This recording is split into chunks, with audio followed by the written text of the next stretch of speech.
Hey, and welcome to another video about Neptune's Pride.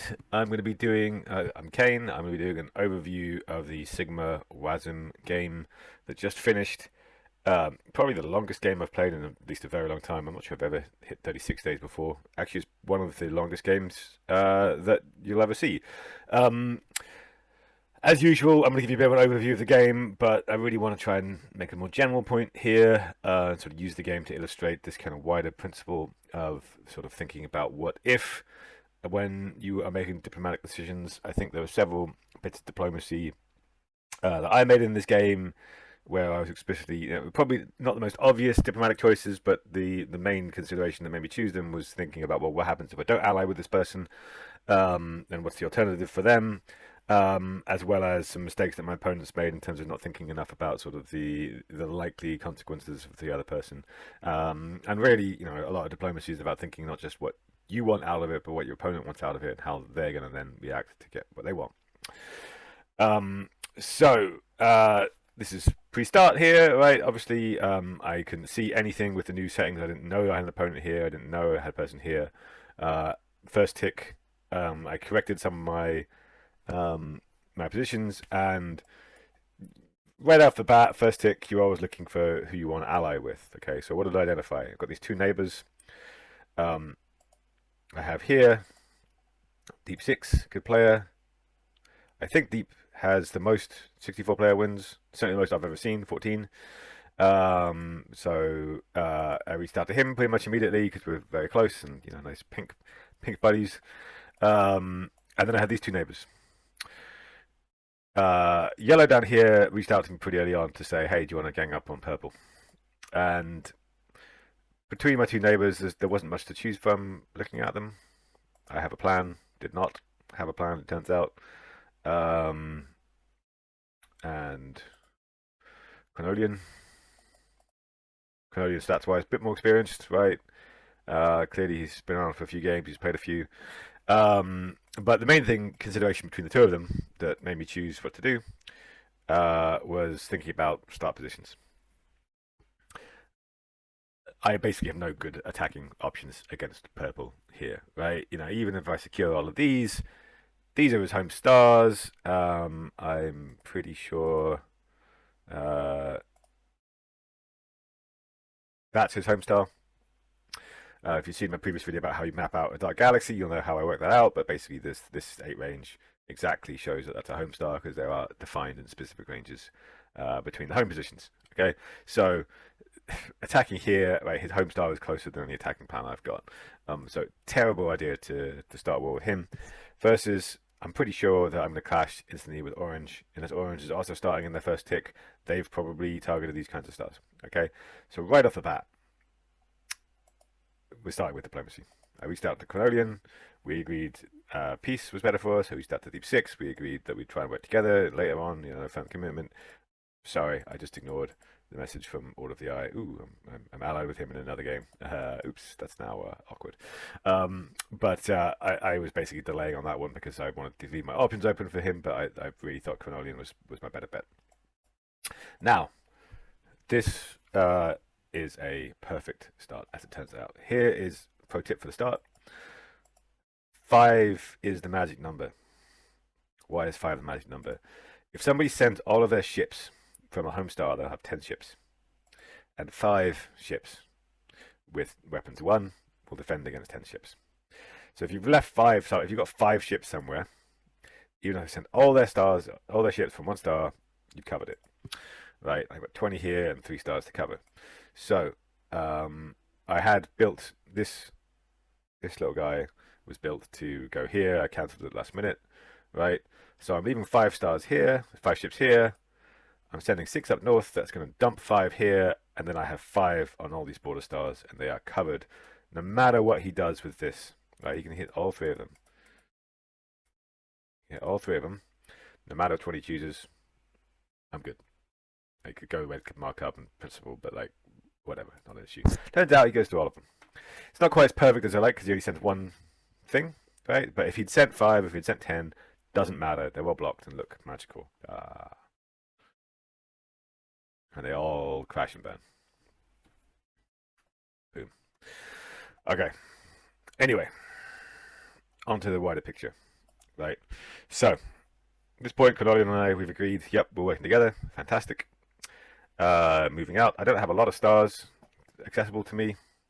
Let's go to the end of what I've got, right? Uh, anyway, it turns out all my planning about perfect starts and all that kind of stuff was moot because, well, the game has ended, so it shows weird things. Here you go, 11 stars. So I'm nearest the top with 11, but it's not huge, right? We've got people out on 15 up here. I'm definitely not near the top. And well, I guess 12 as well, each two. Now, let's talk wider diplomacy. Okay, so Cornelian is now fighting Order of the Eye. Decent enough player. I'm moving in on. I don't know if I know he's AFK yet. No, he's not AFK yet because he's got a thing yet, but I'm pretty sure he's AFK. Now, my first suggestion to Cornelian was great. What we want, we've got Deep Six here. We've got Lucky Llama here. Lucky Llama, solid player. Never won, but you know, he's high rank, lots of wins. He's good enough. He's good. Like, I played with him before, I played against him and with him. He's a solid ally. So I was like, okay, let's do you, me, Llama, Deep Six. That gives us this solid thing. Deep and I will go this way. We'll eat Jamus, Llama, and Cornelian this way. They can eat Order, they can eat whoever's to the south. Problem. Deep has already allied with Jamus. I've already allied with Cornelian. Llama doesn't seem to want. Llama and Deep don't want to seem to ally. It's fine, right? So this is the first kind of what if, right? You know, so what if I go with my first thing? Well, then that means I'm fighting these two pretty much off the bat, and if I'm fighting these two pretty much off the bat, I don't have an unbalanced war, right? Whatever. It means I'll be fighting Jamus one on one, right? We're pretty close. He's got higher ships per day. I've got higher stars. Fine. It will depend on kind of who wins what from this, but then also who wins what from that will be weakened by it. So an early war against Jamus sounds terrible if I haven't got an ally from somebody else. So my first plan, ally with Lucky Llama. Moot. Done. Right, here's our first what if. What if we ally with Lucky Llama? These have no choice but to fight me. I have a one-on-one fight. This is bad. And Cornelian tells me that these two are allied, right? So he's aware of this as well. They're aware of this as well. So the perioded suggestion is then, okay, well, what if we ally with these two? This becomes the perfect pink-purple pact, as I would later name it, which is the deal that we make. And then again, there's a what if question here. So if we ally, well, what happens to me, right? Because I'm blocked from expansion here completely. Obviously, expanding this way is just it's a non-starter completely. So as part of that deal, I say to Cornelian, okay, well, if we do that deal, I'm blocked. What I'm going to need is a path south to Lucky Llama. Fine. The initial suggestion was Wild Bunder, and I was like, doesn't work because like that's going to be like 500 credits to gate. It's going to be horrible.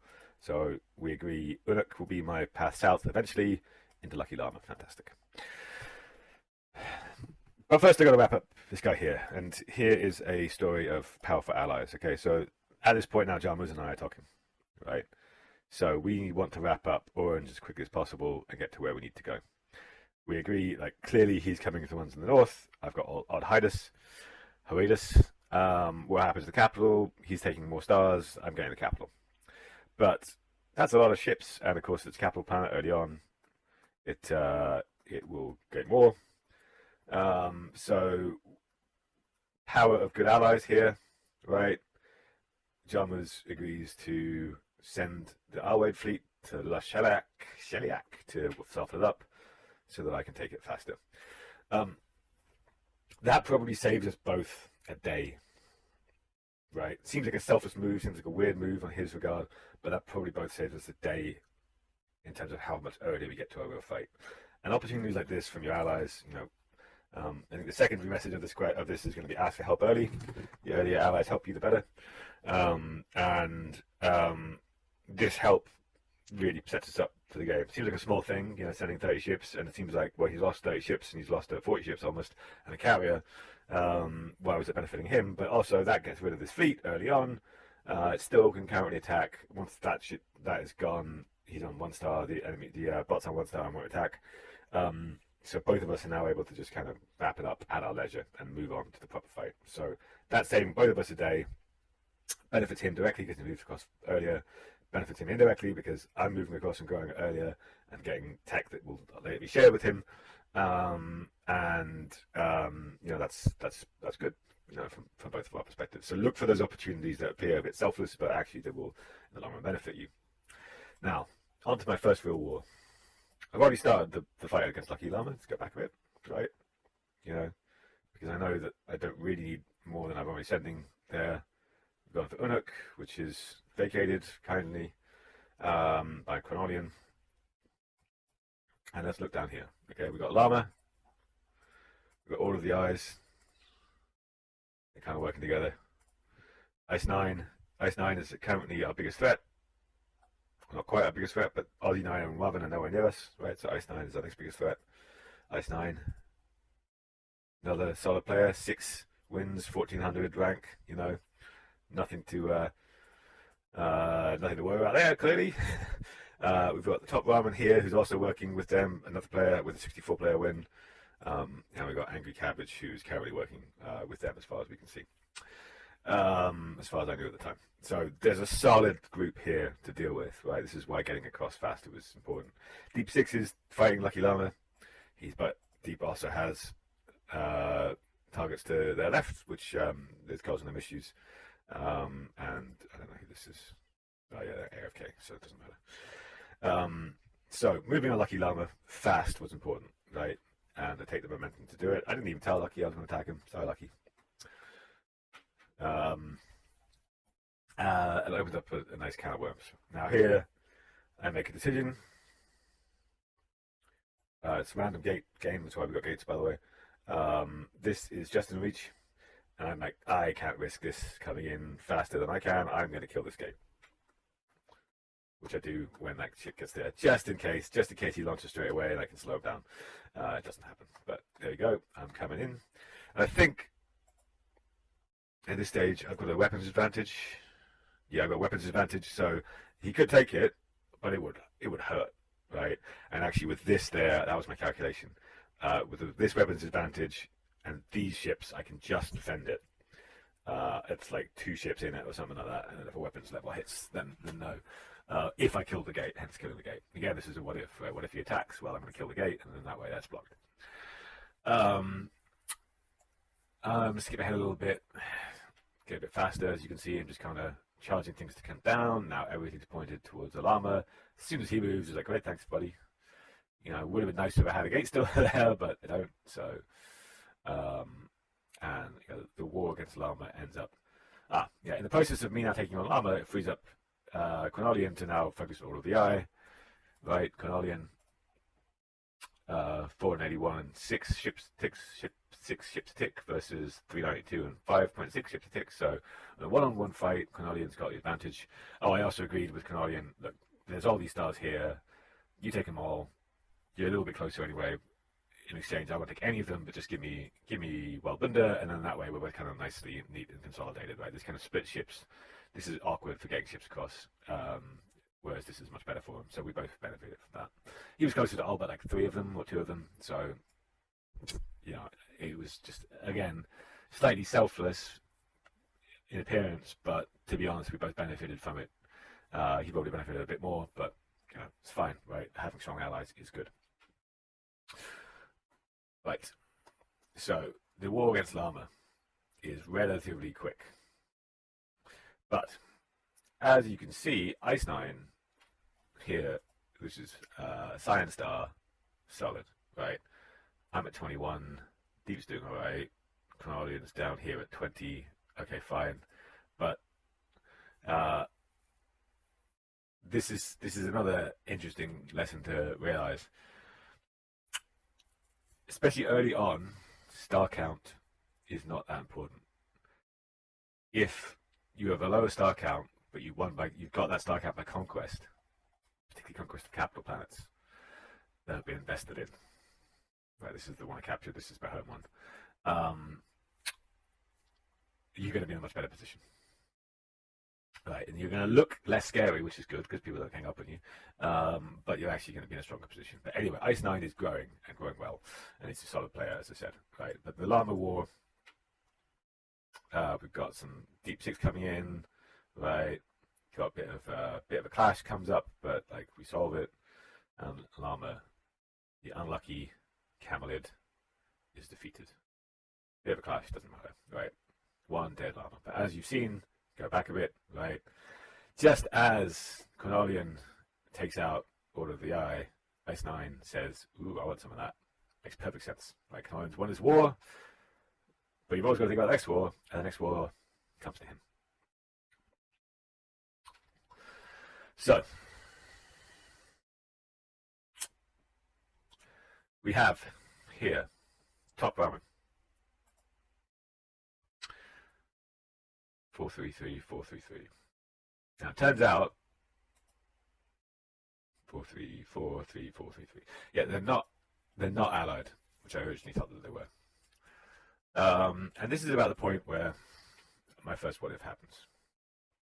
Right? So Cornelian 1-on-1 against Ice 9 is not going to go well. Cornelian's weakened from the Order of the Eye conflict. 426 at 17 ships today. 800 at 19 ships today. Right? There is no way Cornelian alone will win this. Not a chance.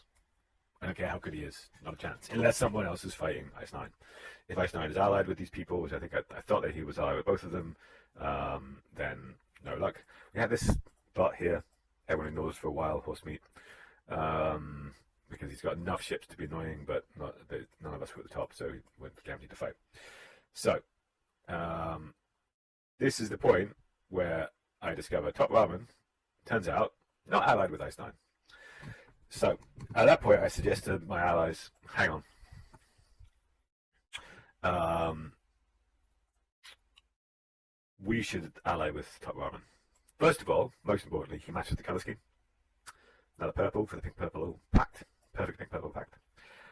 Clearly, that's the most important consideration. But more importantly, well, what happens if we don't? And this is my point with the what if. Solid enough in terms of position, 19 stars, right? He's not at the top of the leaderboard, but he's not. He's in the top half, right? Here he is, just below Cornelian. Again, good player, Top Ramen. You know, he's got a 64 player win. Clearly knows his stuff. And if we don't ally with him, he's going to start thinking about, well, who else can I ally with? Obviously, if I'm not allying with him, Deep Six isn't allying with him. Angry Cabbage is relatively low. Actually, Top tells me that they were sort of allied. Sort of, I say. Ice 9 is the only other player. Ice 9 and YOLO. YOLO's another decent player. 5 64 player wins, right? YOLO and Ice 9 are allied. So, my options then, thinking about, well, what does Top Ramen need? Top Ramen needs an ally. I just killed his first ally. Lucky Llama was his first ally. So if they're going to go, if he's going to need an ally, it's either me or it's Ice 9. If it's Ice 9, I'm in a one-on-one fight with Top Ramen. I could probably win that. Right? I've got a pretty solid advantage against him. Assuming that Angry Cabbage doesn't also join in. Against both of them, actually, I'm probably a slight disadvantage. But even if I win that, Cornelian will lose to Ice 9. So it'll be a Pyrrhic victory because I'll have lost an ally to gain some stars. Then this whole flank is going to be open to Ice 9, and I'm certainly not winning a battle 2-on-1 Ice 9 versus Top Ramen. Certainly not 3-on-1 if you add an Angry Cabbage. So, although in theory here's a war that I could win, win the war, lose the battle, win the battle, lose the war kind of thing, or lose the galaxy. So I say to all my guys, look, Top Ramen, let's bring them on board. Doesn't really block the expansion path of anything. In fact, if anything, it helps Deep Six because Deep Six can now focus on these greens. These greens are set on attacking. So we got Lasper here, we got Liquidol, we got Arlo, and they're also allied with Kitty Empire, right?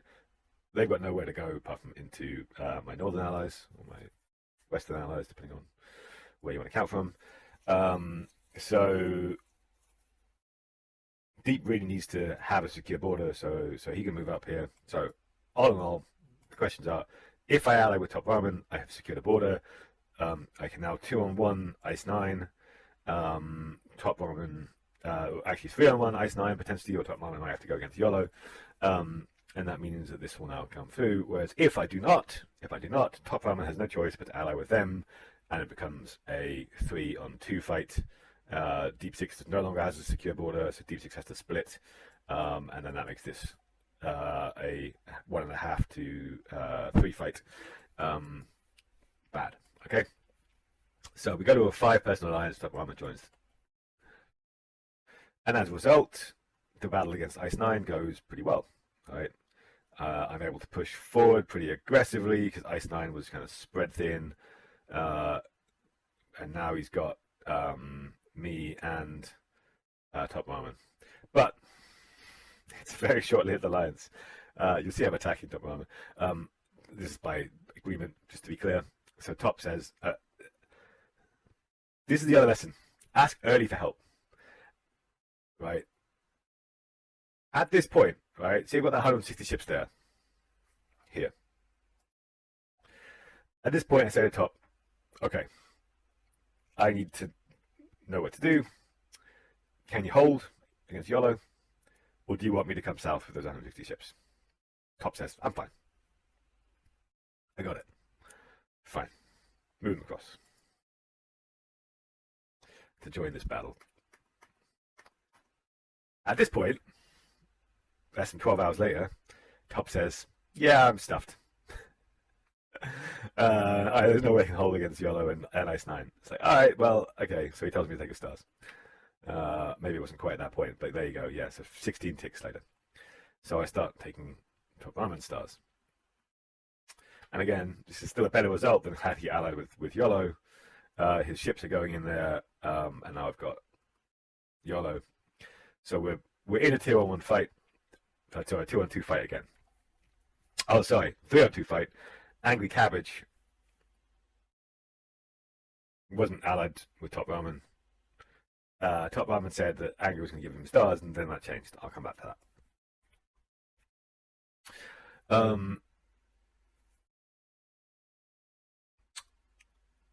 So I'm taking top stars, but we're going to be. But anyway, had we not allied with Top Ramen, we would be fighting on this border, right, rather than this border. So that makes a huge difference because at this point now, Ice 9 is 25 to my 34. As you can see, massive ship difference. YOLO is 32 to my 34, but I've got a fairly hefty ship difference. Okay, Top Ramen, he's still got some ships. He's still got some stars, so those are going. The stars are going to me. The ships are going to take off his. So that increases that. So it's a 2-on-2 fight. I think 3-on-2 at this point because of Angry Cabbage. With the 3-on-2, where we have 2 stronger players, it's mostly to our advantage, right? Canadians lagging behind a bit in terms of ships because he's had a fairly. This is why Ice 9's got low ship count. They've had a pretty bloody war at this point. They came in and cleaned up. These are a bot that is currently bought off. My next what if, because turns out Angry Cabbage not allied with this lot, right? See his low stuff here. What's actually happened is, rather than ally with him, his border people have said, we don't want to ally with you. I don't think this person's relevant. I think they get eaten. I'm not sure. You got Orem. You see here is kind of creeping up. Interesting. This is why it's important to see the whole map. I did spot this at the time, that this kind of pattern shows that this person's giving him a route. And what had actually happened was, Orem gave Angry Cabbage an ultimatum. He said, I'm going to feed you some stuff. I'm going to feed you some weapons tech, but not other tech. Orem, by the way, has a fantastical face and a fantastic color. Well chosen, my friend. and it's not confusing at all. Um, but the deal that Aura made with Angry Cabbage was you're going to point north. You can attack Kane because I'm worried about Kane. I'm not the top. Your man is Auram's ally. What happens to the top? But for some reason, people worry about me. I don't know why. And see, Auram's doing solidly as well. Um, you're going to fight Kane, and I'll give you some weapons tech for it. Fine. This has failed to consider what if, right? Because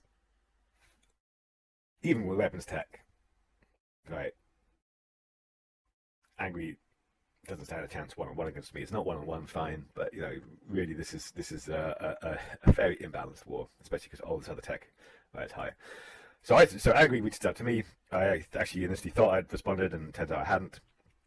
And Angry says, "Look, can we maybe not fight?" In which case, I pretty much enthusiastically say, "Yes, actually, I would love that, and maybe we can bring you into the alliance again." Most importantly, he matches the color scheme, so he can join the perfect purple pink pact. But also, we're back to what if, right? With Aurum getting a route up, Angry allying with any of these people means that this is now a completely even war. While Aurum is coming up, Aurum is allied with the current top player. Aurum is a solid player himself, right? Fine, he's lower than me and all these things, but he's a good player. I've fought him before. You know, he's scrappy. I've fought him in this, and he's very scrappy, in a good sense, as in he fights well. And you know, I've still got Ice 9, top player. You know, player with 64 player wins. Player with 64 player wins. Player with 64 player wins. Guava Trader, I don't think he's got any wins. I know he's got win as well, 3 wins as well, right? So I've basically got solid players, as far as I can see, coming up to me. Do I want 1,200 ships working for me or against me? It seems like a no-brainer. And again, fine, it closes off some expansion paths potentially, but I got enough here, right? And we slowball him joining. We agree to him joining the alliance, but we don't give him all the tech straight away because we don't want him to realize the Seeker's up.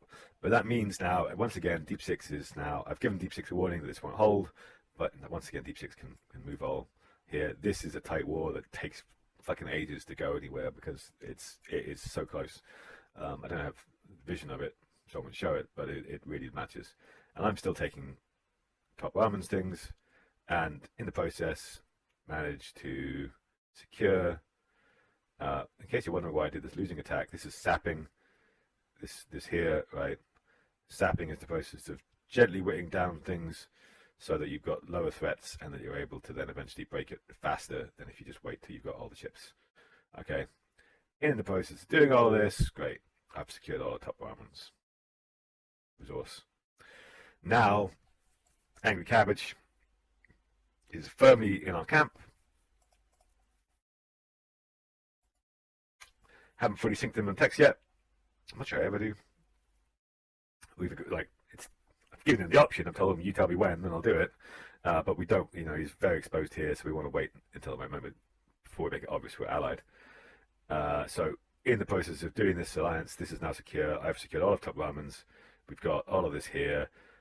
This is basically gone, right? And Cornelian now has this. Fantastic. Ice9 is now no longer. When we started this war, Ice9 was number 2, or maybe number 1. The threat has been neutralized, right? Cornelian now should take Ice9 on its own. YOLO, still a threat, but you know, on a one-on-one fight, perfectly fine. And it's not a one-on-one fight, right? Because I've also got Cabbage supporting me. So despite the kind of 30 stars here, placing him 1, 2, 3, 4, 5, 6, 7, 8. 8th. Oh, I'm now number 1. But as you can see, Aurum is climbing. So this fight is secured. But what happens next, right? I've seen Aurum's coming up here. I've seen Guava Trader coming up. No, this is iHex. iHex is AFK. iHex is another 64 player person, but I didn't play him. So Guava Trader and or I'm coming up here, they'll basically just climb up this way. So although this fight is now won, functionally, I will immediately have to go into another fight, which I do. But the main thing here was now Aurum is like to Cambridge, hey, maybe we should ally, but at this point it's too late, right? He needed to think of that what if question earlier on. Let's zoom out for a bit, right? Go away from my local wars. So up to this pink, Aurum is the trader pink. But up to this pink, all the purple pink here is my alliance, and all the other colors bordering us are our enemies. Okay, this war is just like, it's bloody, it's close. 2-on-1 against Deep Six. Fights like a champ. 1-on-1 here, but it's Lasper Bale's a good player. 31, 2040, 30, 3060. Okay, right. Slight advantage for Jarmers, but actually it's not 1-on-1 because we've got Kitty Empire as well. Okay, so this is a 4-on-2 fight. These two are slightly stronger, but there's 4 of them. So, no wonder that they kind of struggle with it, right? As a result, they are, here's Jarmers, here's Deep Six. They're fine, right? They're doing okay, but they're not in the top echelons right now. Wavin over here has been lead most of the game, but Wavin is lagging behind on text because he has no solid allies, right? So he is individually doing well, they're individually doing well. Again, another top player, but they don't have an alliance to speak of. Aurum currently third here, but Aurum has also been allied with Yeoman and a bunch of others, and in fact, this alliance goes, where's this? Is this Zubai? Not Steve Toll. So these two reds, green star, green diamond, pink diamond, orange circle, blue circle. This isn't, so here is this alliance, right? And they are the strongest alliance in the game. Our alliance is second strongest. There's only 4 of us to their 6. Yes, I'm ahead, but because this war has been a struggle, and because this initially was a very bloody war against Ice 9, my 3 allies are much lower, right? Okay, so much lower in terms of where they are. So these 2 are together, right? And then my first ally down here, fine. They're doing pretty solidly, actually. We've got this, but we're fighting this alliance. So it goes Compton, Kitty, Lasper. I don't remember the names of these 2 greens, right? But this is an alliance that we're fighting. I'm not sure if they're with them. I don't know whether Vino is with them. It doesn't really matter. This is a solid alliance, and then this is the other alliance, right? And there's a bunch of unaligned people here. So we are in 2 directions fighting against 2 strong alliances. While Wavin has a bunch of easy stars to get, and the west border of this alliance has a bunch of easy stars to get. Okay, so we have none. Which means it's just this interesting position. We've got 4 alliances. This alliance was never going to win unless they join forces with Wavin, which they don't. Spoiler alert. That was their only play. And again, it's a what if. If they don't ally with Wavin, if they ally with Wavin, Wavin goes south. If they don't ally with Wavin, they're fighting in 2 directions. Wavin is his top player, or near the top right now, hits them in the rear, and they're already fighting a war here. They collapse. There's no what if questions here just yet, and Aurum and this border here, they missed their what if chance with Angry Cabbage. Right, back to my wars. Let's continue. Right, the Yolo War now and the Ice 9 War goes solidly.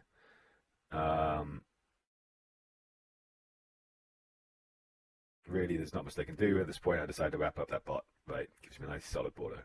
Aurum continues to climb north. Angry Cabbage now gives me his API key, and I should say, sadly, there's some bug with the time machine right now where it changes randomly, sort of what's going on, which API key is using. So from now on, some of the time machine stuff will go a bit weird, sadly. Iceland Yellow wrapped up. just a mopping up exercise.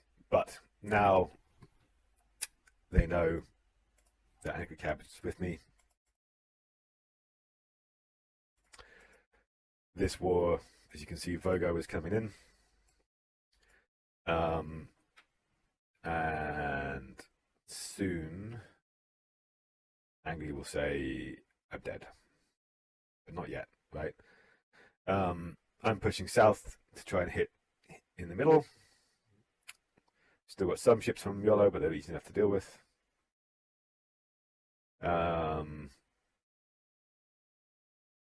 Yeah, this is the point where Angry was like, I'm done.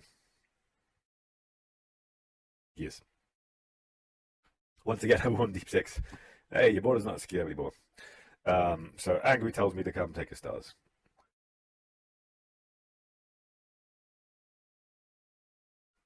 The lesson for that one, I'm not sure I could have solved this one. Top ramen I probably could have. But one of the lessons for that one is ask for help early, right? Go back. This is the point where Angry should have said, I will not survive if I don't get help. This is the point he actually said it. Too late, right?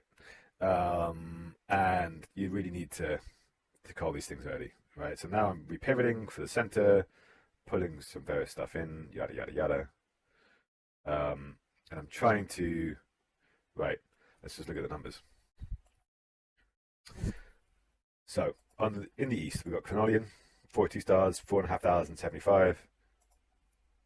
Versus Guava Trader, 49 stars, 5,500, 114. This is unfair in the wrong direction. Me versus OM, 56 to 62. Finally got 1,000 ship leads, 30 ships tick lead, but Bogo has 3,000 ships, so minus 2,000 ships, and he's got 65, so minus 35 ships a tick. We've got Cronolian, that balances the ships, that balances it. So right now it's perfectly balanced, except for a lot of Cronolian, of Angry Cabbage's stars are going to fall to them, so it becomes unfair against us. Bad. We don't want that. There's still some yellow ships and still some Iceland ships that also kind of go to their advantage. So we are outnumbered slightly. Deep 6 cannot help. This war is too close. Like any pulling away of ships from this war, Deep 6 collapses. So there's no option to help there. Yeah, I'll get some of these, but not all of them. And then, of course, the other thing, the astute of you may have noticed, is we have a weapons disadvantage. So that's an extra 20% ships on top of the fact that we were pretty much evenly balanced. So it's an unbalanced war. I am trying to essentially fight all three of them to try and give Cronolian some support against Guava Trader, so Cronolian can get some stuff in. And it's essentially a mad scramble to get as many of these stars as I can and cover them. And Cabbage helps, right? It's not the most efficient in terms of clearing out, but we managed to get a lot and kind of secure a border.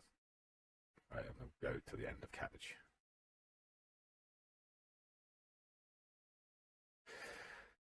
Right, Cabbage more or less out at this point. Right, zoom out again. Deep 6 made some progress. Good. Mostly because Wazn is now hitting them here, right? So again, they forgot what happens, what if. I'm trying to convince them to say, my northern people to say to Laspa Vale and Kidnapper, hey, let's just focus on Wazn, right? Top again. But that doesn't happen. Spoiler alert. Because I know I have a close war here. And fine, yes, I'm number 2, but it's me and Cronolian versus Guava, Aurum, right? And Vogo's further down, but Vogo. So we are just on star count, 116 versus 112, 146. It's pretty much equivalent for other stats as well. So close wars never good, especially ones where it's close and against you. And I feel like I don't have many diplomatic plays here. There needs to be something to like here, but these guys need to go shit that. And I think they want to play Wazn, but that's not what happens in the end. Um, Wavin super spread as well. So I'm anticipating, probably more than I should have, red need to go this way, and I expect them to go straight into Wavin. It wasn't quite as neat as that. I'll come back to it. Let's focus on the war again. The battle, rather. Okay, so I've got this nice. You know what?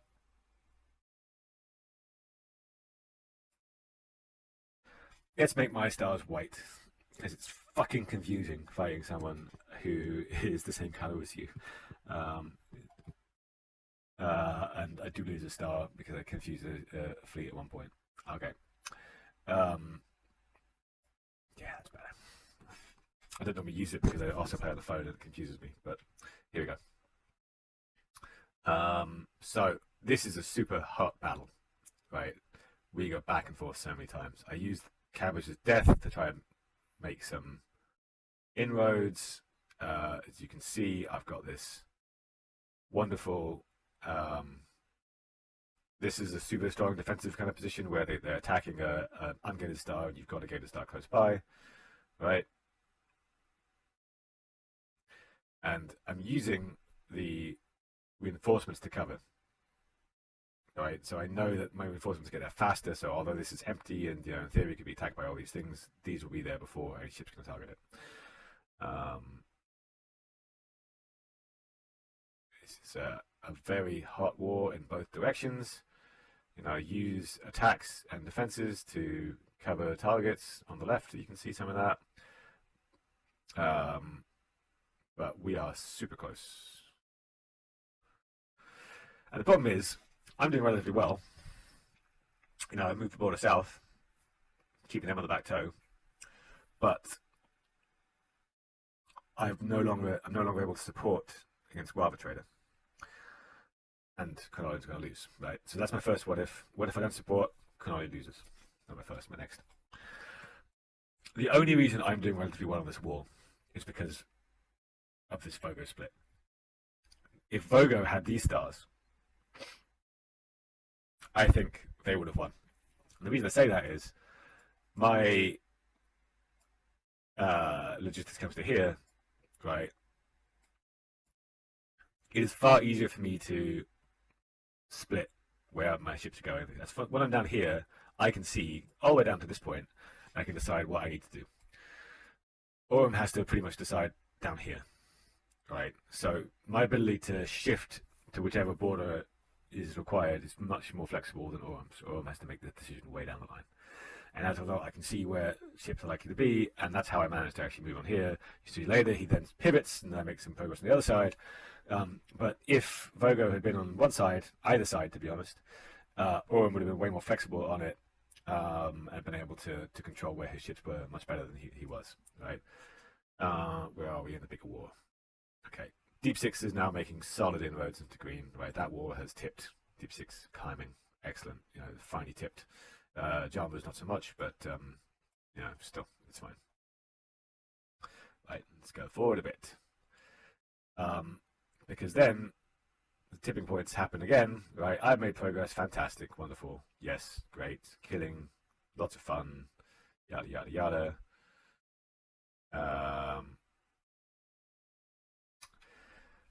But Chronolian, right at the right moment, says, I can't hold, I'm going to collapse. So I've got to help him out. He said it at the right moment. If he'd waited, he would have been fucked. Like, if these stars here had fallen, it would have been too late for me to do anything, right? Unfortunately, I was barely holding or barely gaining here, and in the process of helping him, that means I've got fewer ships, and then I start losing ground, okay?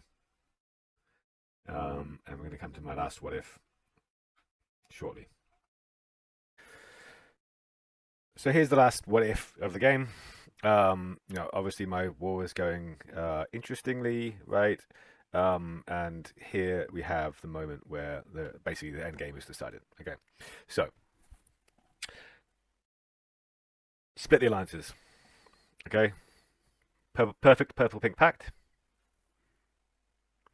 Last Prevail, basically done. His alliance is dead, right? This green player has just quit. Nocturus just quit. You've got Wazn here at the top, but he's with Elendil and Enoch Wallace. So, one alliance, two alliances, three alliances. Three-way split. We each at about a third. It's an interesting split. Wazn is up ahead firmly, but his allies are firmly behind. They're lagging on tech quite heavily. The Southern Alliance, their top player is fourth, but then they've got fifth, sixth, eighth, and Vogo, and they're way ahead on tech. And then we've got second and third, but then Chronolian is all the way down there, and Jammers has struggled because of his wars. He's right down there as well. Okay, so who's winning, right? It's really hard to say, right? You know, probably Wazn's ahead, but then actually he's behind. And when you've got a three-way split like this, the absolute worst case thing that can happen is for it to turn into a 2-on-1 fight. I didn't think it would turn into a 2-on-1 fight against me. It almost did, and I should have been thinking about that. This was probably my biggest mistake in the game, but thankfully it was saved. And the reason it was saved was that the South had said to Wazn, "You should fight. You should go north and fight Kane and his friends." Right, and let's just go back. We're going to go back a day. Right, Procura was going out, and Wazn agreed to that. He was coming towards us, but he also had Procura to the south. This blue one. Well, I'm going to back that up as well. It's an unaligned player next to me. Why wouldn't I eat him up? That caused some friction with the south, and around this point,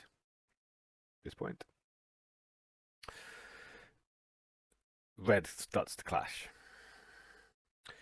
Now, had they made this deal, red come across, there would have been no way of me surviving that, right? Would have been done. But the South basically said, "Well, Wazn, we said you'd go north. Why are you coming south?" And Wazn says, "Well, there's 3 stars here. Why wouldn't I take them?" And then move forward. There you go. Now they start clashing over them. And then at this point, Wazn says, "Well, I'm fucked."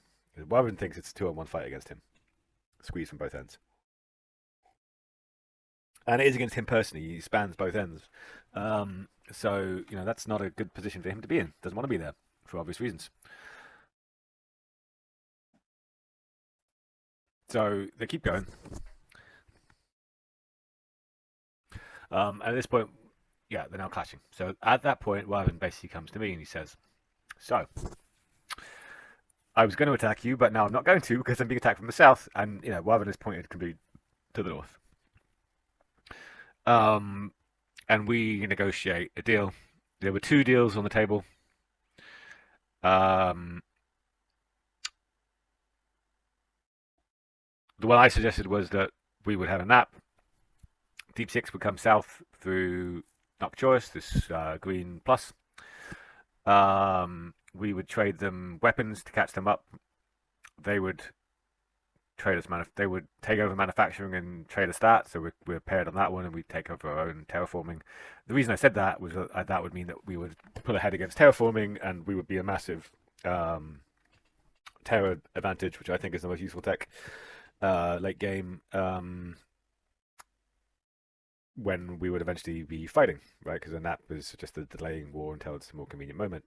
Wazn said, "Actually, I've got some IRL stuff going on. I would rather join forces completely, but then I will commit to getting no higher than 3rd place." And we had a bit of a chat, and we eventually agreed that that was the best bet. So now it is a 2-on-1 fight against the South. It's not as unfair as that would seem, right? Because Wazn's ships are all up north, and he has, he's big, but he's not that far ahead on other stuff. And these guys have not had a proper war. 25,000 ships, so they got he alone has a ship advantage plus another 18,000 ships. So they have a nearly 25,000 ship advantage against Wavin. Oh, Wallace hasn't fought either. Jeez, these people don't fight. Like, what the hell? Um, it's a war game, people. Fight more. Um, but in any case, there is a massive. Oh, no, you got Uruguay as well, right? Yeah, so it's like a 20,000 ship advantage. Not quite. Still. And most of Wavin's ships are in the north. So that's bad. Um, but we agree this deal. And again, finally, to the point of the video, this was absolutely a what if moment for the South. They had a deal. There was a clash. They could have de escalated in some way, shape, or form. Instead, they said, fuck it. We're going to attack Wavin while his back is turned. What was Wavin going to do in this situation? Right? He doesn't yet have a hot war with the North. So there's no blood boil. There's no bad blood between us. We got to de-escalate. So this was probably the worst moment for them to do this play. If they were going to betray Wavin all along, I would have waited another sort of 3 days, just kept off screen, off scan range, and then stabbed him in the back. But at this point, we're not fighting in the north. Wavin has really no option at this point, but either die, right, which is bad, or try and cut a deal with us. And the absolute worst thing for the South is for Wavin to cut a deal with us. So that was a real diplomatic blunder on the South part that cost them the game. Not thinking through enough. Well, what will Wavin do if we attack him? What will Wavin do if our nap falls through? And I didn't think about it enough, right? I should have done more. I was still trying to corral people against Wavin. I wanted them to make a deal with Last Prevail to fight Wavin. But that didn't happen. And the game is now essentially decided, right? So the deal, as I said, that we cut with Wavin. Wavin gets no higher than third. We will take the other top 2 spots between us. I think at this point, Deep Six is going to win the game, right? He's a little bit behind me, but I have this hot war. Deep Six has all these stars he's going to come down to, which are nice and cheap against the bot. He's got some more stars here to catch up as well, so I'm pretty sure Deep Six is going to win. I'm not too concerned about Wavin's position, A, because of the deal about top 3, and B, because these guys, it's going to plow right into him, right? And I'm pretty sure that's going to hurt, and it does, funnily enough. But the big thing that unlocks, this has been a super tight war. You've seen some of it earlier in the video, right? I'm going to skip forward days at a time, right? Let's go back some days, right? So, as you can see, the border has been going back and forth, right, for literal days. This is a tough fight, right? A really tough fight. And super balanced. I've gone back. Let's skip ahead a little bit, right? Here's where the deal gets cut. Why does this change things? Because this immediately means Jarmusch, right? You've got Last Prevail to wrap up. Oh, I've skipped ahead too far. Right, Last Prevail to wrap up, but that's easy. Last Prevail's on their own, right? There's no fucking way Last Prevail survive that. Once Last Prevail is signed up, Jarmusch can come across to help Canolian, right? Canolian is losing to Guava Trader, right? But 10,000 ships to 12,000 ships, add in Jarmusch. Now we've got an advantage here, right? 19,000, so it more than completely flips the equation for that. And then, of course, that would allow me to completely join up with these guys. These guys are about to really push it back, right? I've done fairly Herculean efforts to defend and try and break this here, but this is now breaking. I've now got this is now going to be a target, so that's going to cause me issues. And of course, these both are fighting excellently. The back and forth is happening, but it's a back and forth. And like look here, So I'm about to tell Deep Six as well. I'm in deep trouble, and I need your support here. And when you have a tight war like this, just a few thousand ships a day, right? Suddenly turn it from I'm losing to a rout, and a lot of the time, as soon as that rout happens, it kind of snowballs and boulders, which we'll see. But moving forward, right, let's now look big picture, right, big kind of changes here, right, and what's going on in the north? We now have another pivot situation. Wavin is losing that ground in the south, right? This is where my time machine's going weird. Sorry, I don't know why it does it. Um, and then Wavin's allies basically say they're going to give up, right? Um,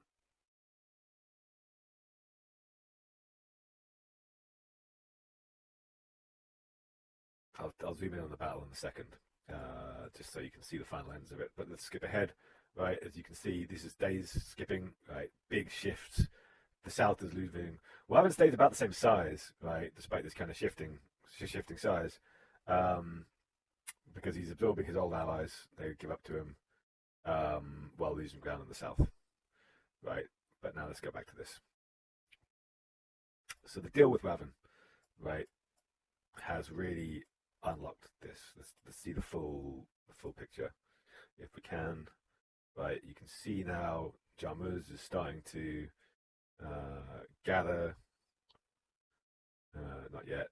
Right here, I'm losing ground. There you go, losing ground. This is where we're like, all right, come help us out because you can. Um,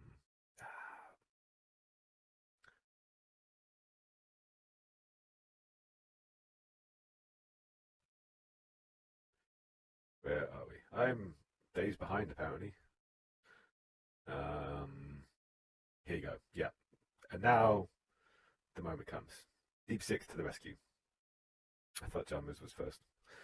Shows what I know. Deep Six to the rescue here, right? Suddenly that unlocks a whole bunch of stuff on the left. Now we've got to worry. Deep Six is pressing in. Aurum is now split, right? God, I was exhausted during this fight. Cuts off just the exciting bits. Right, this is here. You see here me attacking Fort Ree. Right, this is here you go. Too many pinks. I lost this star earlier because I couldn't keep track of who was pink. This is me now sapping Fort Ree, as you can see, gradually beating it down until I've got enough to defeat it. Right, but it is all this slight tilt from Deep Six coming in, and now from slowly losing. Oh, here you go. We got Jarmuz has joined the party here, right? From slowly losing, we go to slowly winning, and now they're giving themselves up for their allies, right? First, Aurum gives up to Uguay because Aurum says he's toast.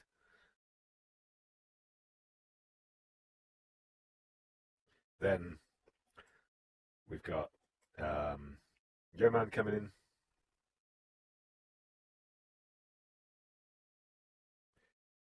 And right, this is only like 2 days. We were here, right? You know, we were here for 10 days fighting over these stars. 2 days later, we're here and we're pushing hard, and there's nothing they can do. And this is all from our allies suddenly being able freed up to come here. So if you're on these tight wars, you need to ask for help as early as possible. We couldn't ask for it earlier because they were in a tight war on the other side as well. But as soon as you got the opportunity to do it, this kind of edge can suddenly turn from fuck, what's going on? We're losing, or we're not getting anywhere, to a rout. And Aurum's giving up, and Guava gives up, and Voga gives up. Right, so because they've lost, not because they're giving up early or anything like that. Right, moving south, and that border just keeps going. Right.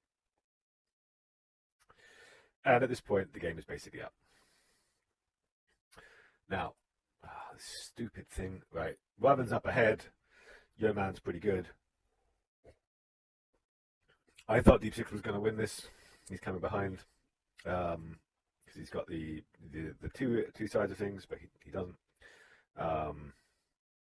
I must give ahead days at a time, right? Because it's no longer an interesting fight, and 7 days to go, right? and we go from here.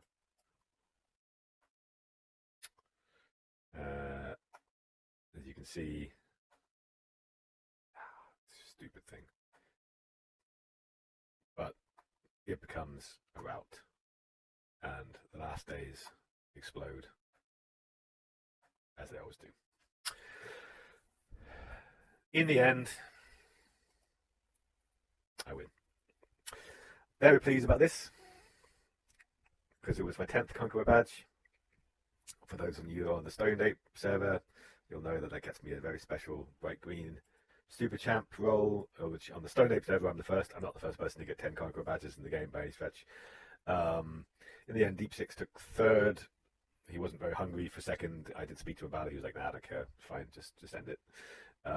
So Wazn took second rather than third, but you know, it's nothing. Wazn didn't force that or anything like that. It was mostly Deep Six not caring enough about whether he got second or third that caused that.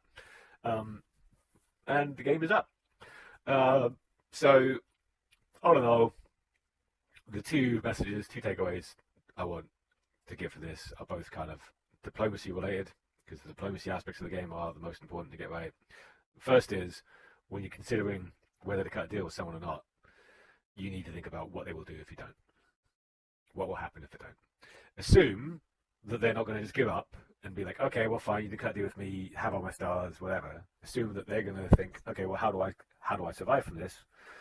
And generally speaking, how they survive from it is cut a deal with somebody else, right? Especially if they're alone. Everybody is seeking an ally. If they're alone, think about who else they'll ally with. If you don't ally with them, make it so that you are the more attractive person to ally with. And in many cases when this happened in this game, you know, they were kind of not deliberately throw away allies, but what happened was I allied with them 2 days later, they were like, ah, shit, I'm dead. But I have my stars anyway, right? Because I tried to help them. So that's kind of critical. And the second one is, if you're in a tight war, ask for help as early as you can. Do not wait until you're basically dead before you say I need help, because it's too late at that point. And if you ask early, it can quickly go from a tight war to a rout with just a little bit of a nudge from somebody else, even if they're kind of split. Particularly, this is true if you've got somebody who's kind of way ahead. They might be able to split their forces and still progress in 2 directions. And that's it. I want to say, you know, congratulations to my opponents like Aurum, Fogo, Guava Trader. That was one of the toughest wars, you know, I've ever had to fight. Really good stuff from all 3 of them, you know, back and forth. It was intense and rather sleepless at times.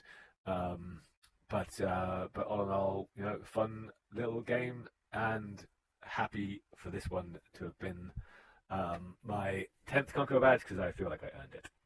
So I'm going to give a couple of badges away, just 2. These Cornelian and Jarmers, they're both relatively new, and they both deserve a badge of honor. I'm going to give Jarmers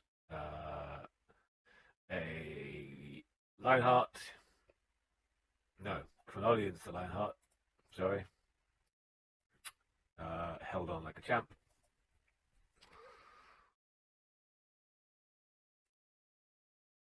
And Jarmers,